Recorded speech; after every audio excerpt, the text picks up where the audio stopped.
بسم الله السلام عليكم ورحمة الله وبركاته بسم الله الرحمن الرحيم الحمد لله رب العالمين الصلاة والسلام على سيدنا وحبيبنا ومولانا وشفيعنا محمد صلوات ربي وسلامه عليه وعلى آله وأصحابه وأتباعه وأعوانه ومن والاه.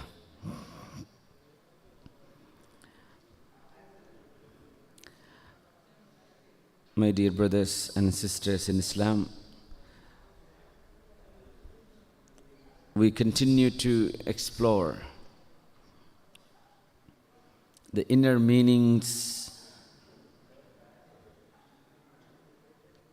and the prophetic traditions of Islam,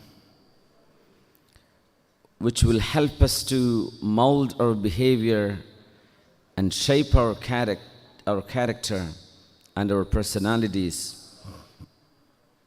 Because our ulama, the scholars of Islam, they have a great statement that Islam is not understood only through your prayers and fasting and your charity. Rather, Islam is exercised through your actions and thoughts. So the way a believer is behaving and thinking itself demonstrates your understanding of the faith of Islam. And we know that Messenger sallallahu alaihi wasallam, he used to say that innama bu'ithtu mu'allima, I have been sent as a teacher. Innama bu'ithtu li utammima makarim al-akhlaq, I have been sent to perfect the most valuable human characteristics. So the perfection of behavior is not only the normal behavior, it is to perfect the human behavior. That is the purpose of the messengerhood of Prophet Muhammad sallallahu alaihi wasallam. So the Sahaba and the Prophet sallallahu alaihi wasallam himself, they demonstrated the highest possible values through their actions and words and their interactions with people. And you know the well-known story of a Bedouin who came to ask charity from the Messenger sallallahu alaihi wasallam, and that was in the streets of Medina. Messenger sallallahu alaihi wasallam was walking on his way. A man pulled his robe. A man just pulled his towel from his shoulder, and it really left, red marks on his shoulder. So Rasulullah didn't have his shirt on, and this Bedouin, he tightly pulled his shawl from behind. Then it was really painful. It was about to bleed. It left some marks on his body. Yet Rasulullah sallallahu alaihi wasallam smiled at him, and he asked, how can I help you? We need to examine each and every moment, each and every second of the prophetic life, because each and every moment of the prophetic life is a great message to the humanity. So the time he turned behind, he asked him, how can I help you? And he was smiling. Would it be possible for any of us to have such a rude experience from someone that they pull your shirt from behind, or they push you or pull you or rush to you or disturb you or just block on your way and ask you something? They're asking you a favor. So Rasulullah sallallahu alaihi wasallam asked him, how can I help you? Then the Bedouin said, A'tuni min malillahi alladhi a'taq. O Muhammad sallallahu alaihi wasallam, give me from the wealth that Allah has given you. He thought anything that Rasulullah possesses everything was charity, none was his. So he said, give me the wealth that Allah has given you. So the answer of the Messenger sallallahu alaihi wasallam was that, Ammal malu famalullah. The wealth is Allah's wealth. Ya Arabi, innahu sayuqadu mink. O Bedouin, definitely I will have to take a revenge from you because you really left a red mark on my shoulder. And look at this, it's painful. So I have to do the same to you. Then smiling, the Bedouin said, I knew that you do not repel the bad with bad. I knew that. And you have the best of manners. So how come you take revenge from me? Rasulullah sallallahu alaihi wasallam had nothing to do but smile at him and said, come on with me, I'll give you something from my house. And the household of Messenger sallallahu alaihi wasallam was so simple, he had nothing but some dates and water. So he said, I have a few dates. You can take whatever you want. And you can drink from the water that I have. So he took as much as possible he could. And while coming out of the house, it is the masjid. You can imagine the house of Rasulullah, the Hujratul Sharifa, the house of Aisha radiallahu anha. The next door is Al-Masjid al-Nabawi. So they just stepped into the masjid. And Sahaba were waiting for the Messenger sallallahu alaihi wasallam. So he asked him, the Bedouin, in front of the Sahaba, are you happy now? He said, no, I'm not happy. The Rasulullah didn't get upset, but the Sahaba got upset. How come an Arabi, a Bedouin, can reply such a rude reply to the Messenger sallallahu alaihi wasallam? He lacks respect, honor. He didn't even care about the high status of the Messenger sallallahu alaihi wasallam. So they were about to get on him. Rasulullah said, calm down. Then he took him to the house of Fatima radiallahu anha. Can you imagine? This type of behavior is not possible from anyone but a messenger, a prophet of Allah subhanahu wa ta'ala. And he walked with him. And Messenger ﷺ told Fatima, I have a guest with me. Would you like to donate something for this stranger? This is our guest. His nationality was not known because they belonged to different tribes. His native place was not known because he lived, the Bedouins spread across the Arabian Peninsula. His name and his family, ethnicity, nothing was known. It was known he is a believer, and that's it. He was a poor man, and that's it. And he spoke Arabic. Fatima radiallahu anha, she had some food. She asked him, you may take whatever you want. And he took as much as he can fill his pockets. Then he came out. Rasulullah asked him, are you happy now? Said, Jazakallahu anni khayra. Jazaka min ahli baytin khayra. May Allah reward you and your household better rewards. That means he was happy. But the Sahaba, they experienced only one answer from him. When he told, I'm not happy. So Rasulullah told him, hey, why don't you say that? Are you happy now? Yeah? Yes, I'm happy.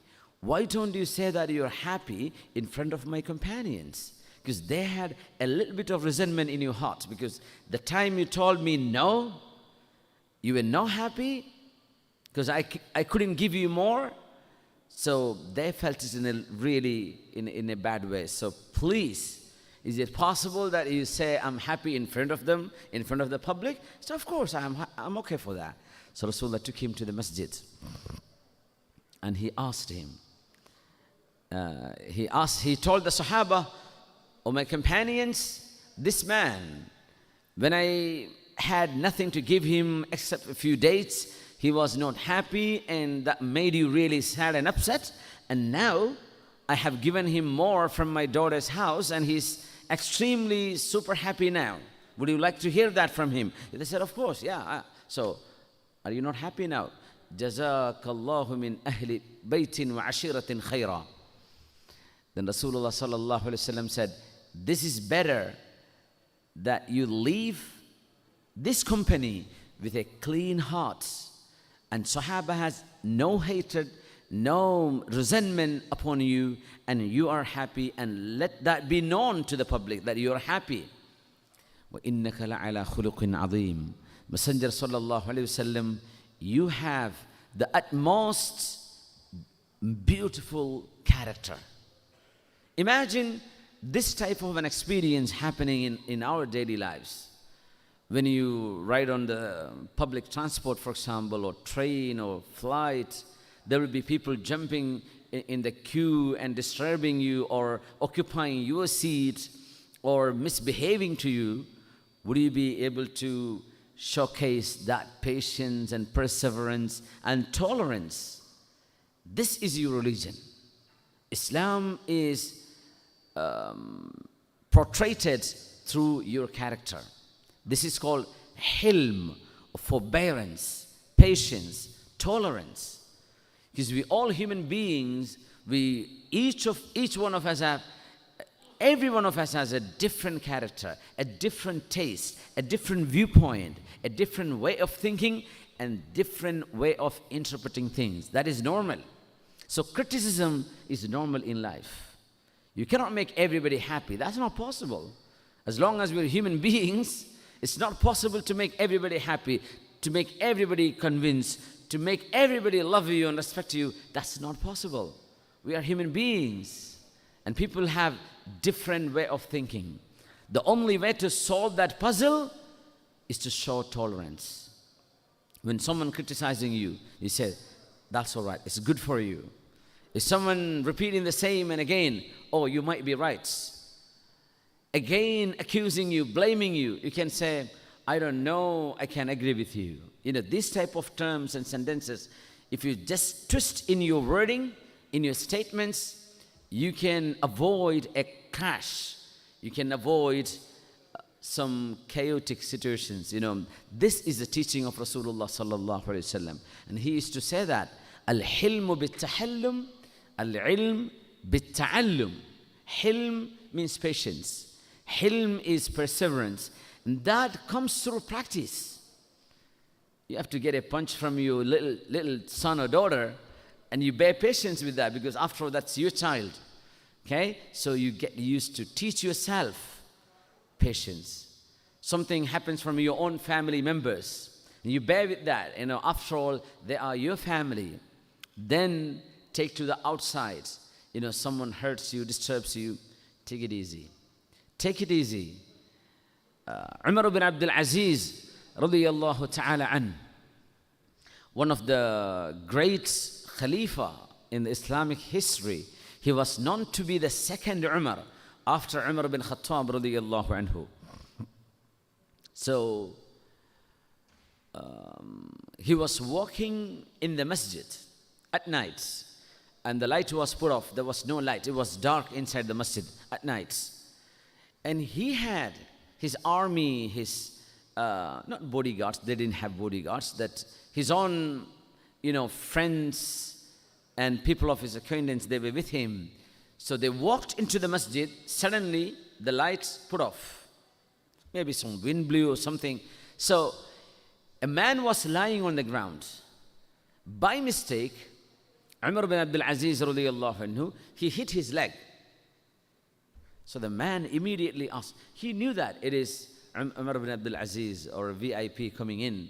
He said, Anta a'ma, are you blind? And that's a normal, someone could ask that. Are you blind? You didn't see me? Because he was not visible. It was dark. But maybe he slept when it was there was light. When he woke up, it was dark. You know, he just said that word. And Umar ibn Abdul Aziz radiyallahu anhu just said, no, I'm not blind. And the companions, they actually stood up to teach him a lesson, just to reprimand him. Then Umar ibn Abdul Aziz radiyallahu anhu said, stop, don't do that. He just asked me a question, and I gave him the answer. He asked me, are you mad? Are you blind? I said, I'm not. And that's it. Stop the story there. How beautiful it is when we take some comments, when we approach some criticism, and you just stop it there. You don't let it escalate. You don't narrate it to someone. You don't interpret those words. You just leave it there. Stop it there. Khalas, enough. إنما سألني سؤالا فأجبته. Who is this? Someone who was ruling from China all the way to Spain. That was him, Umar ibn Abdul Aziz radiyallahu. And he said, I'm not blind, I'm not mad. Subhanallah. Great examples. Abdullah ibn Abbas radiyallahu anhu, you know, he was Tarjumanul Quran. He was the cousin brother of the Rasulullah sallallahu, of the Messenger sallallahu alayhi wasallam, son of Abbas, who was uncle, younger uncle of the Messenger sallallahu alayhi wasallam. You know, his father's brother, younger brother. So his son, Abdullah ibn Abbas radiyallahu anhuma, who is well known for his knowledge, his wisdom, his interpretation of Quran, his teaching in Al-Masjid al-Haram, the Makkah mosque, you know, around the Kaaba, Al-Masjid al-Haram. Ibn Abbas radiyallahu anhu, he was a mudarris. He was a teacher there for 30 years. For 30 years, he was a teacher, mudarris, scholar, giving fatwa. Hundreds of students learning from him. That was him. And he was approached by a person who actually accused him, blamed him, shouted at him, scolded him. And Ibn Abbas radiyallahu ta'ala and called his servant and said, you may please ask him, does he need anything that we can, we can help him? He has anything that we can pay for him? Does he have any debt we can pay it off? Does he need any food we can give? Just ask him what he wants. So the man was really ashamed. Ibn Abbas radiyallahu anhu didn't say a word in return. Such is the incident with Abu Bakr Siddiq radiyallahu ta'ala an. And you know the story. I don't know if we mentioned in here. Yeah, Rasulullah sallallahu alayhi wasallam and Abu Bakr Siddiq radiyallahu anhu both were sitting in a company. A man from Quraysh came and blamed Abu Bakr Siddiq radiyallahu anhu. He was accusing him, shouting at him. He was just insulting Abu Bakr Siddiq radiyallahu anhu. And Rasulullah sallallahu alayhi wasallam and Abu Bakr Siddiq radiyallahu anhu, both of them kept literally silent. They didn't say anything. They didn't say any single word. But when the man continued his rude behavior, Abu Bakr Siddiq radiyallahu anhu gave him a reply. The moment he gave the reply, Messenger sallallahu alayhi wasallam stood up. He started walking away. And Siddiq radiyallahu anhu said, "Oh Messenger of Allah, what made you upset? Why are you walking away from me?" And he was smiling, and when I started speaking, you just walked away. Did I do anything wrong? So he said, "Ya Abu Bakr, the time you were silent, there were angels defending for you on behalf of you. The moment you opened your reply, the angels got up. They departed. And who came in, who landed instead? Shaitan. Shaitan landed there because you were giving them replies. You were giving them mouthful answers. So I don't want the company of Shaitan, so I left." Subhanallah. This is the reality many of us do not understand. Take these lessons into your family circumstances where some problems arise. You deal it in the way Rasulullah sallallahu alaihi wasallam dealt with, the way Rasulullah sallallahu alaihi wasallam took his stance, the way he made his decisions, the way he replied. This is Islam. So Islam is portrayed through your behavior, the way you react to things, the way you react to criticisms, the way you react someone who is hurting your feelings. Islam is all about behavior. إنما بعثت لأتمم مكارم الأخلاق. sallallahu alaihi wasallam. He said, I have been sent to perfect the moral values, to perfect the human characteristics, to perfect the human behavior. This is the purpose of the Messenger sallallahu alaihi wasallam. Provided you perform your religious duties. There's no excuse in that. There's no point someone who's not praying but he's a really good-mannered person. That doesn't count in your akhirah. In this world, it may, but in the akhirah it wouldn't. So you have to be performing your religious duties, and you showcase a great character, a great behavior. In imru'un shatamaka wa ayyaraka bima ya'lamu fik. Rasulullah sallallahu alayhi wasallam says, if anyone criticizes you, if anyone make fun of you or ridicule you or speak sarcastically about you, فَلَا تُعَيِّرُهُ بِمَا تَعْلَمُ فِيهِ. Do not blame them with that you know in that person. They told you, hey, you did this and that, and you know that person did this and that. So if they accuse you of something, do not accuse them of what you know about them. Don't say that. Why? فَإِنَّمَا وَبَالُ ذَلِكَ عَلَيْهِ. Because what comes after this type of behavior is the punishment of Allah. So the consequences of his talk, he will suffer, not you. So the moment you do the same answer, you may have to suffer the consequences too.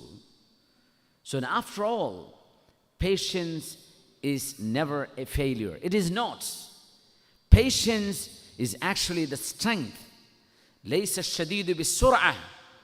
The strongest of you is not someone who can beat someone down. It's not a good wrestler. It's not. You may be weak in your muscles. You may not have your six packs. That's fine. As long as you can control your anger, you can control your emotions, and you can be really patient. At time, normally someone go mad, you are the strongest. إِنَّمَا الشَّدِيدُ الَّذِي يَمْلِكُ نَفْسَهُ عِنْدَ الْغَضَبِ. The strongest of you is someone who can control his anger while he is angry. And this is not easy. I'm telling you, I'm narrating this hadith, and it could be really tough to put into practice. You may not know this hadith when you get angry. Then afterward, hey, I forgot that hadith. I forgot to behave like that. But as a believer, we have to be on our toes, because you are looking for a role model in Messenger of Allah sallallahu alaihi wasallam in every footstep that you put forward. May Allah subhanahu wa ta'ala help us all. Ameen ya Rabbal Alameen. I'm concluding with a reference from Ibrahim ibn Adham rahmatullahi ta'ala alayh, one of the great theologian, a great man of the pure Sufism. Ibrahim Adham radiyallahu anhu, well known for his wisdom and his words of intelligence and the words of deep spirituality. Once he was walking and he was faced by a Jewish man, and he was walking a dog with him. And the Jewish man wanted to make fun of him, this Imam, great Imam.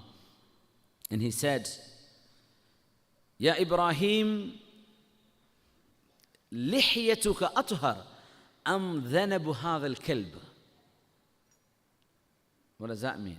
Oh Ibrahim, is your beard purer and better than the tail of this dog, or my dog's tail is better than your beard?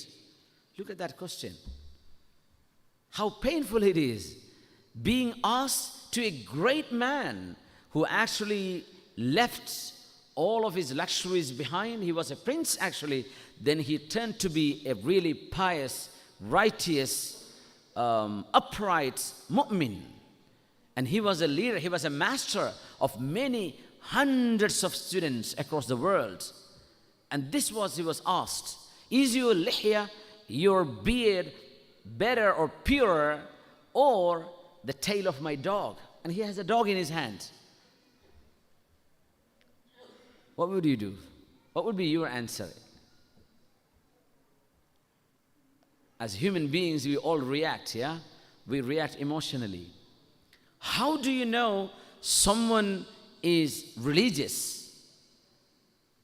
You know them when tribulations come, when they go through really tough time, when they're faced with challenges. If there is no challenge,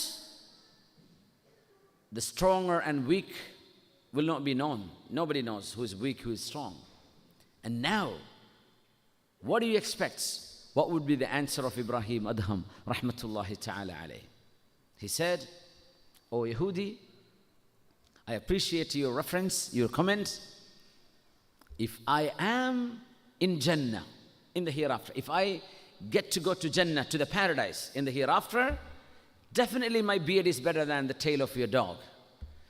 But if I'm not, if I go to the other side, to Jahannam, to hellfire, then definitely the tail of your dog is better than mine."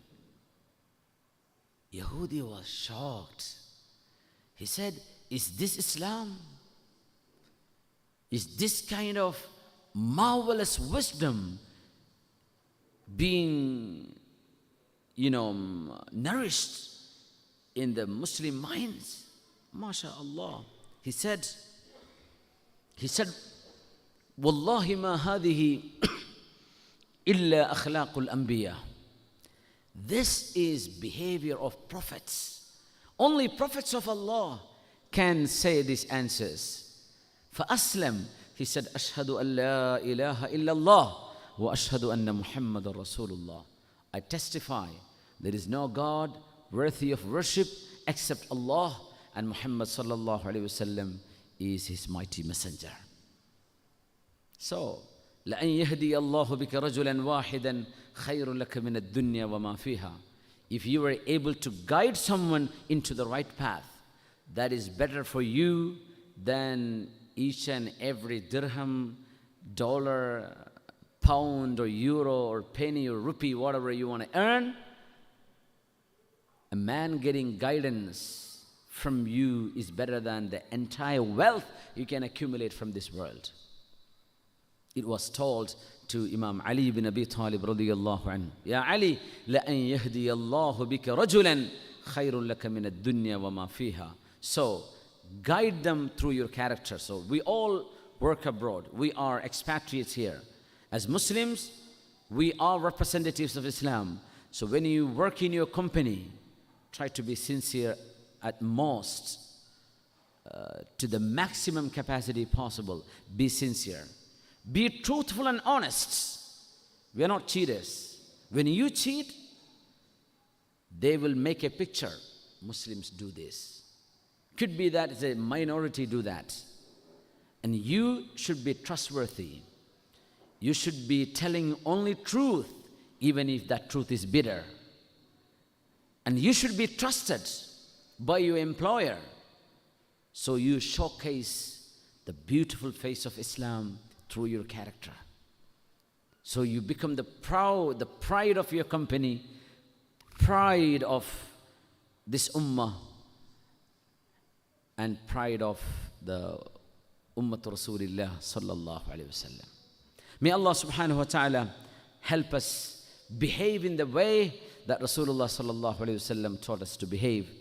Because إن أثقل ما يوضع في الميزان تقوى الله إن أثقل ما يوضع في الميزان بعد تقوى الله حسن الخلق. The heaviest thing in the balance on the day of judgment, after your taqwa, your conscious of Allah, your thinking of Allah, your piety after that. Because to be muttaqi, to be pious, is the number one thing that you can find heavier on the balance, in the scale. But the second thing is husnul khuluq, your good character. So we bring up our children, our family members, we spread smiles across miles, and we behave in a sense that we represent the deen, the religion of Allah subhanahu wa ta'ala. Jazakumullahu khair. May Allah subhanahu wa ta'ala make us those whom Rasulullah sallallahu alayhi wa sallam would be proud of on the day of judgment. May Allah reward all of us for our good deeds and forgive all our bad deeds and sins. Ameen. May Allah shower His mercy upon the dead. May Allah give cure and shifa for sick and ill among us. Ameen Ya Rabbil Alameen. You may please pass on information about this lesson, because we just have started since a few weeks ago. Please pass on to your non-Malayali community, who don't speak Malayalam and they can understand English. Please let them come in, inshallah. You get the reward for that. Just like I said, someone, if you be able to guide someone, that is better than everything that you can think of in this world. Inshallah. Jazakumullah khairah. Assalamu alaikum wa rahmatullahi wa barakatuh.